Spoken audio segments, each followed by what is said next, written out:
2010年11月27日，旅居美国的Nu jau 10 gadus šī interneta televīzija izplata Ķīnas valdībai nepatīkamu patiesību par politiku un sadzīvi kompartijas vadītajā valstī.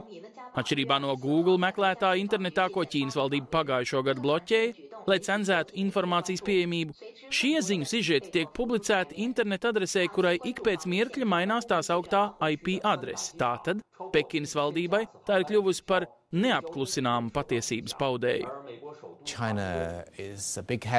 Gan Ķīnai, gan Irānai šādi tehnoloģiskie risinājumi sagādā nebeidzamas galvas sāpes. Jo, ja mēs sava nenotveramā koda uzturēšanai un attīstībai ieguldām dolāru, šie cenzori ir spiesti ieguldīt simtus vai pat tūkstošus dolāru, lai mūs apklusinātu. Visa mūsu sistēma strādā uz starpsavienojumiem caur tā dēvētajiem proksijas starpserveriem. Šobrīd no Pekinas cilvēki nevar patiešo apmeklēt CNN vai citu brīvās preses mēdīju, jo Ķīnas drošības dienesti to bloķē. Tādēļ mēs radām sistēmu, kad cilvēks no Ķīnas sākumā dodas pie starpnieka servera, kādā brīvā valstī, Eiropā vai Amerikā.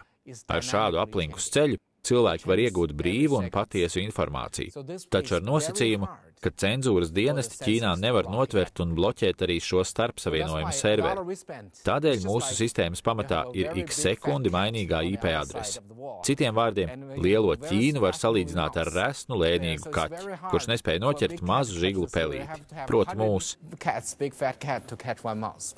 Sākumā šī sistēma tika attīstīta kā meditācija un reliģijas grupas Falun Gong, ko Ķīna aizliedz un izsūtīja par brīvdomību. Mēģinājums tomēr uzrunāt savus atbalstītājus atpakaļ dzimtenē.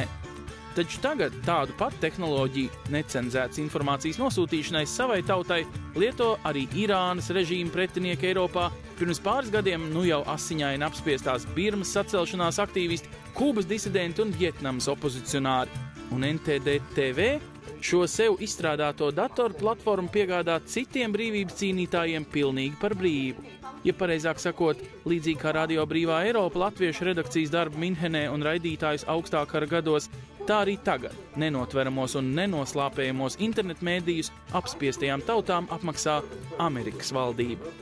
Un pat ja var domāt, vai šī valdību apmaksātā informācija ir tik brīva, vai patiesībā tikai cita veida propaganda ar nosaukumu demokrātija.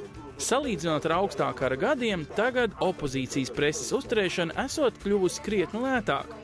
Un tādēļ gluži iespējams, ka internets un brīva informācijas plūsma drīz vien atbrīvošot jebkuru apspiesto nāciju uz šīs planētas.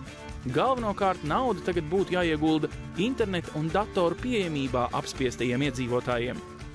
For example, with $50 million.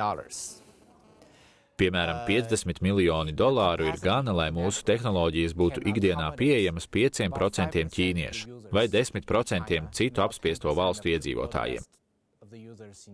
Un tas jau būtu gana, lai patiesība sāktu izplatīties jau no mutes mutē.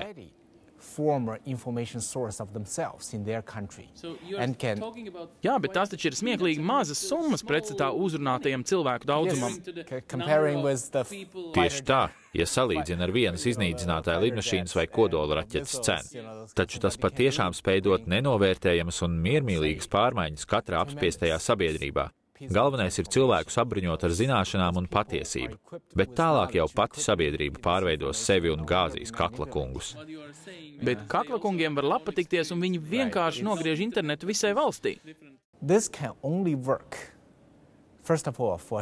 Interneta bloķēšana mūsdienās var notikt tikai uz īsu laiku, un patiesībā tas var notikt tikai ļoti mazatīstītos un attālos reģionos. Bet internets pats par sevi nav tikai informācijas apmaiņai, bet arī ļoti nozīmīgs ekonomikas aprits kanāls. Tādēļ nezinu, vai kāds mūsdienās vairs var atteikties no interneta pilnībā, lai tikai saglabātu varu.